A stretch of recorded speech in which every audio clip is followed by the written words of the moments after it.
The first world described to me was that of fire, Eros, created by the Wrath. Hateful energy slowed to a matter-like vibration within its own universe. This is what creates the creatures known as the Archfiend. Then I learned of the other lower shades of Eve, and the life they created. Below Eros was the world of shadow, Phobos, created from the fear of all life. The creatures dwelling there sound so terrifying as to strike death into their victims merely at their sight. Yet all these rumors seem only the tip of the iceberg. There may be no end in sight to the amount of life thriving within Universe Delta. Excerpt from the Journal of Dr. Francisco Amul, Murcia, December 1896. The Wrath. Alex eyed the steaming plate of pad thai in front of him. After his week in the wild, and all his yearning for civilized food, he'd taken 2 bites of the dish and quickly come to hate it. Somehow, he wasn't hungry. Looking up from the meal, he scanned the Thai restaurant in Prescott. It was a Monday. They weren't busy, and the owner, Brian, wasn't there. Mindy, the waitress helping Alex, approached him at his table, speaking with a thick Colombian accent. "Something you don't like? Tell me the truth." "It's fine. Thank you," Alex said. "Then dig in. You're a man. Eat your meal." Alex held his gut. "I know. Just having some stomach problems." She was sweet for treating him with what respect she did, knowing what he looked like. Everyone's stares made it obvious. His blue cap had gotten even more sun-bleached and covered in dirt, much like the rest of him, and his denim jacket now had so many holes it seemed a miracle the thing was holding together. After his time in the African desert, he looked a lot more like Isaiah than he did Alex Barker, American 4th grade teacher. Still, it was better than looking like a corpse, bleeding out in a tent on the other side of the world. The multitude of open wounds that once covered his body thanks to the Raytheon's torture ceremony had been reduced to faint scars when the mystery woman, Mara, who claimed to be a Medolian like Isaiah, rescued them from the Desert Riders' encampment. Bringing them outside the main tent where they'd been in bondage, she'd taken them by the shoulders and ordered them to think of home. Then, just as had happened when Isaiah got them to the desert in the first place, they were enveloped in a blinding white light and instantaneously shifted, marked with a bang. After the rush, Alex found himself along with Bennett on the outskirts of Prescott, their wounds all but healed, which surprised even Mara. "The shift through on Earth revitalized the Eve in you. Interesting," she said. "There may be other changes coming for you as well, of which I would not speculate." "Yeah, we know this has never been done before," Alex said, repeating what he and Bennett had been told several times now. "Correct," she said with a huff. "We're halfway between the locations your minds chose. Now, move on and forget about me, about everything after your deaths. Forget about Isaiah, the stones, Joseph, all of it. Start anew. Try to find a semblance of lives before departing into the Eve for good. Find balance. Maybe you could even be of help. The universe desperately needs it," she finished, turning to depart. "What are you going to do now?" Bennett asked. "What happens next?" Mara spun to face them. Her cloak, as light as air, lingered while settling. "There's work to do. If the demon isn't caught soon, I worry the relations between unearthed worlds will only get worse. If what you said is true, and he is still in Africa, I'll find the disgusting creature myself. I should have been commanded from the start, and put an end to all of this. But you are relieved of duty. Bennett Hunter and Alex Barker of Arizona, good luck." She nodded with respect, and in another flash of light, was gone, leaving them to pick up the pieces. "Thank God I knew where we were." Alex was familiar with the area southeast of Greater Prescott, near Oak Knoll. It was slightly disappointing to have arrived in more barren desert, but at least they were back home. The hike took some time, though neither he nor Bennett seemed to care, moving at a quick pace in silence, listening to the wind over the valley, feeling comfort at seeing the green and gray bushed hills and rising red mountains of Arizona once again. When he and Bennett reached a junction, Alex proceeded west, but his bulky partner kept heading north. "Guess we part here." Alex paused and turned to see him go. "Wait, that's it? You're just gone?" Bennett halted and took a breath, letting a bloated moment pass as Alex waited for a response on the side of a 2-lane highway. Finally, he muttered, "Go home, Al," and walked off. After all that? After Isaiah, Joseph, the Raythians, and Mara? You just leave? So long, I guess. Another hour later, Alex was at a slow jog, headed down the street a few blocks from his house, poring over what he would say, what he could say. He didn't know if Melissa thought he was dead or alive. Was he supposed to lie about where he'd been? Hi, honey. I've been dead and in Africa for a month because a hobo forced me to. Did I mention I met a demon? He almost wanted to laugh, but couldn't make it happen. When his home came into view, he froze and remained in place for a long while, wanting only to charge around the corner, down the block, and through his front door. Yet, something kept his feet tied to the cement.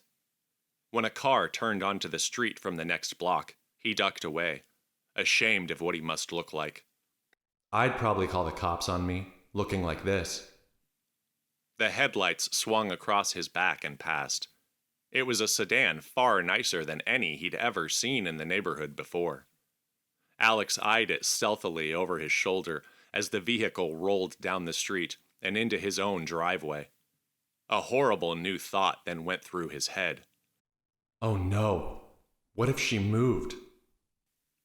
It wouldn't make sense. The debt on the house had been paid by Alex's grandparents years before he and his wife ever moved in, and they'd never taken out a new loan.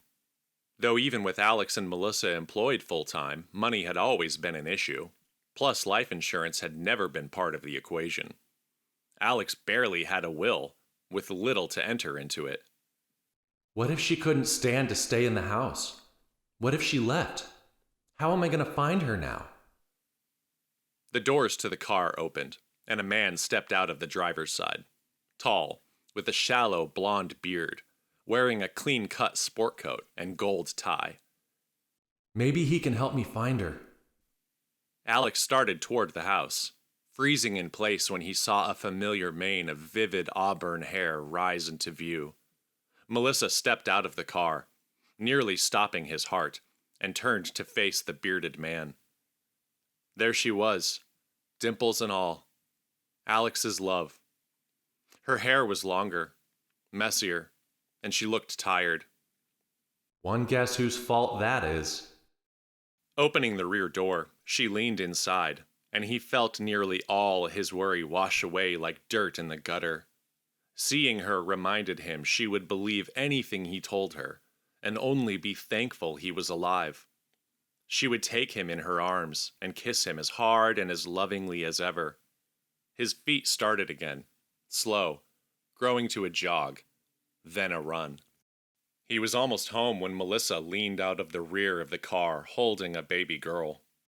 His legs refused to move an inch farther. Every ounce of warmth in Alex filtered away as he watched the blonde, bearded man carry the bags and car seat, following Melissa and the baby to the door, acting as their hands and their shield. Alex tried to take a breath of air, feeling his lungs seize. Reaching the door, the man with Melissa turned and looked down the street, not spotting Alex, but keeping a watchful gaze about the block a moment before closing the door behind them. The teacher took off as fast as he could in the other direction, back to town, with no specific place to go. Can't go near the school. I'll be spotted. Any added stress on his students was to be avoided. He needed to find out what the story of his disappearance had become. Maybe try the cops? That's the sane thing. Following a footpath, Alex found himself in Granite Creek Park and collapsed behind a grove of bushes, fighting to control his breathing while his vision went in and out of focus. The voices in his head had returned en masse, screaming so radically he couldn't understand them. Stop it! Why are you doing this? I'm out. I'm done. I'm home. Mara said we're free. Fighting his mind, Alex lay back and passed out from fatigue, remaining in the park for the next day and a half, drifting in and out of consciousness, watching the clouds pass by. You lazy ass. What's the plan? There wasn't one. He wanted his old life back, but that seemed impossible at this point. He turned his thoughts toward the baby. His baby. He had missed her birth, and Melissa might have moved on. Maybe he's just a friend I never met. Helping her? Maybe. If Alex wanted to get his life back, he knew he needed answers. He needed to go to the one place he'd been deliberately avoiding since returning to Prescott. Presently, he searched the dining room of the Thai restaurant, where the fish tank once stood. A new TV was now in its place, playing more conservative news. The other bullet hole in the drywall was plastered over. One corner of the lobby had clearly been redone. Rubbing his hip, feeling his bullet wound, which still hurt even after 2 healing shifts through the eve, Alex jolted when someone entered the restaurant. The shaking of the bells over the door sent his eyes to the ground in the lobby out of instinct, to where he'd lain the night the heavy sleep had washed over him. The hardwood floor, likely stained, had been covered by a rug. Mindy approached. She must have seen him gawking. "Anything else I can get you?" "No, I'm fine. Can I ask you a question? I was wondering about the robbery here, about a month ago." "Why do you want to talk about that? What's wrong with you?" "I think I might have known the guy who got hurt. Can you please tell me a little?" She smiled at him as if he were 6 and needed a talking to. "Sorry, but it's not right to talk about such things. You understand, right?" "I don't want to know much. I'm not with the police, or a lawyer, or anything. I'm a teacher. Or I was. I just need to know." Mindy still looked unwilling. "Please?" "Okay, but I didn't say anything, all right? A guy did come in here a bit ago to rob the place with a gun. Really scary. My friend was cleaning dishes in the back that night. She didn't see nothing, just heard shouting and some shots, and called the cops. They got here quick, but I guess not quick enough." Alex kept his gaze on the rug in the lobby. "And the guy who got shot? Did anyone pronounce him dead?" Mindy studied him. "No one knows. The body disappeared." "As in stolen?" he asked. Mindy shrugged. "Nobody saw. The owner checked the guy's pulse after chasing the gunman away. Said he was dead. Then got everyone outside to wait for the police. No messing with the crime scene. But when they went back in, the guy was gone. Nobody saw, but they think he walked away and got picked up by a car. There was a trail of blood that stopped at the back door. Cops still hadn't found a body last I heard." Alex had a million questions, but felt that he was already asking too much of her. Just a few more. "What about cameras? Did anyone identify the victim?" "Yeah, they knew from his to-go order. Guy and his wife. Longtime customers. I'd never seen them in person, but their orders go way back. Turns out she was pregnant too. So sad." Mindy gave Alex a warm, grandmotherly smile. "You said you knew him?" He couldn't take his eyes off the spot on the floor. "I did." He then shook her hand and thanked her, tossed what little money he had in his pocket on the table, and left the restaurant before having another episode. The remainder of the day was spent retracing where he'd seen Isaiah in the weeks before the night he was shot. But the old man wasn't at the market, or on the turn signal median, or in the soda shop alley. With another day coming to a close, Alex decided to find a place to watch the sunset, making his way to the western outskirts of town, where he found a boulder that was perfect to perch on. There, he sat thinking of Melissa and his daughter, whose name he still didn't know. Soon the sun was down, taking the last bits of orange light with it, and the sky was enveloped by darkness and twinkling stars. Alex climbed down from the rock with a new vigor. I have to talk to her. I have to try. Walking through town, he pulled his hat low over his face whenever a car and its headlights passed. What are you doing? This can only lead to trouble. Come on, don't do this. But Alex didn't listen to himself, nor the depraved voices in the back of his mind, amplified as he became heated. He couldn't be deterred. He had to see her face to face. When he reached his neighborhood, he walked the edge of the street opposite his home near the end of the cul-de-sac. The lights were on inside, but there was no movement. His feet moved sluggishly as a wave of heat rolled over him. It was unknown if it was a blistering wind from the valley or something from within. Beads of sweat dripped down his face as he took his first step onto the driveway, feeling only fear. You still have no idea what to say. The thought of scaring Melissa half to death proved too painful. Like a cold punch in the face, he suddenly realized his own selfishness. Alex stopped and took a step back as his heart started to slow. Good boy. Think of her and the baby. He backed away from the house with a new plan. Hightail it out of the neighborhood and find a nice spot to cool down. But as Alex crossed the street, he heard the front door open. Who is that? I know I saw someone, a rough male voice called. Alex turned. It was the blond, bearded man in a sport coat. He marched faster. Sorry, wrong house, Alex said. What are you doing, huh? The man shouted. Alex couldn't blame him for the questions, but it was hard to hold back the fit of anger coming on.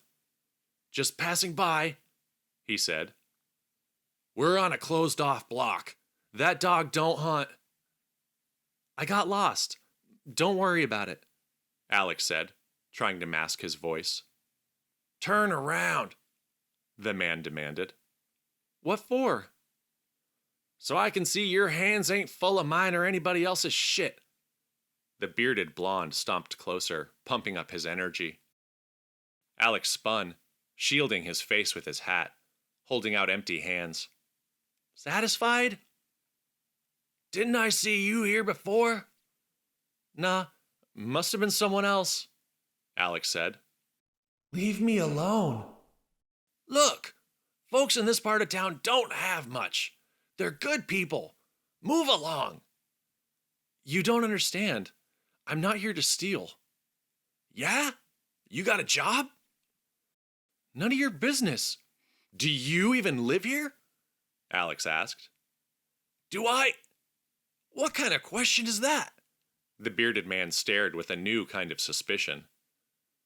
The one I'm asking. Alex felt a store of heat rising, creeping up his torso, originating from the scar on his hip. Ah, smart guy. The man studied him. Yeah, I'm sure I know you from somewhere. Alex clenched his side, feeling his muscles tighten all over.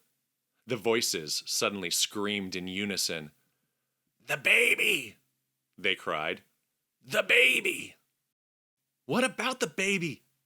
Alex blurted out, unable to control himself. The baby? Why the hell do you? The man stopped as he neared Alex. The teacher couldn't fight the pain any longer, moaning as the searing fire moved up his neck, through his veins. His knees nearly buckled as he cried out in desperate distress. I'm calling the cops, The man shouted, reaching into his pocket. you hear me? Fucking addicts, get out of here. Alex fought through the voices. He held his hand out. For Melissa's sake, don't. What? How do you... I knew it. You're Alex, aren't you? Alex turned and darted away, but the man kept pace, the phone lingering in his hand. You're alive? Fuck, man. Alex waved him off and hobbled faster. The voices aligned once more. Kill the man! Kill the man! No! Stop! Where are you going? The man pleaded. Hey! Don't you recognize me? It's Daniel. Guthmore? I used to work with... Hey! Daniel persisted. You can't walk away. Hold on. You can't do this. She almost died. Why did you never... It's drugs, isn't it? Or what? You know, the insurance companies came after her. I had to help her save the house. You left your family with nothing. Feel free to say thank you at any time. Hey, asshole, I'm talking to you. Let it go, Daniel. Now. Alex muttered. The low, animalistic voice coming out of him sent a shudder down his own back. A flood of heat under his left ribs spread to his limbs, left arm first. An immense pressure was building, like a pot about to boil over. I have to tell her you're alive. Jesus Christ, man. Where have you been? Daniel exclaimed as a lightning cloud pulsed in the distance. Thunder rolled over the neighborhood as nearby trees began to sway. You want to know where I've been? Alex shouted, suddenly upon Daniel, seizing him. What are you doing? He asked with panicked eyes. Hey, Melissa. You want to know where I've been? Do you? Alex wailed at the top of his lungs. Kill him! Kill him! The voices were a unified maelstrom. Shut up! Shut up! The skin on Alex's hands started to burn, just as it had when he'd broken his bonds the day Yuri died. The next moment was a fog, as he felt something snap, other than Dan's arm in his hand. Then his knee. Something deep, deep inside him, like a hall of mirrors shattering, unleashed a power and presence from within Alex that he couldn't control. The first drops of rain began to fall as Daniel turned toward the house, cupping his hands to his mouth. Help! Alex's fist shot like a bullet, leaving a sizzling mark, and he was suddenly upon Daniel, pummeling his face and body, moving so fast the man could not mount a defense of any kind, other than to call out, "Please!" before his jaw cracked in half.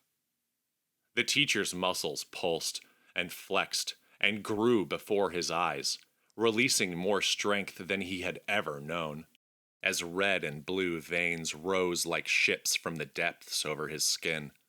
Continuing the barrage, the teacher's fists, glowing red hot, released wisps of steam, and Daniel's body began to feel like pulp under his knuckles.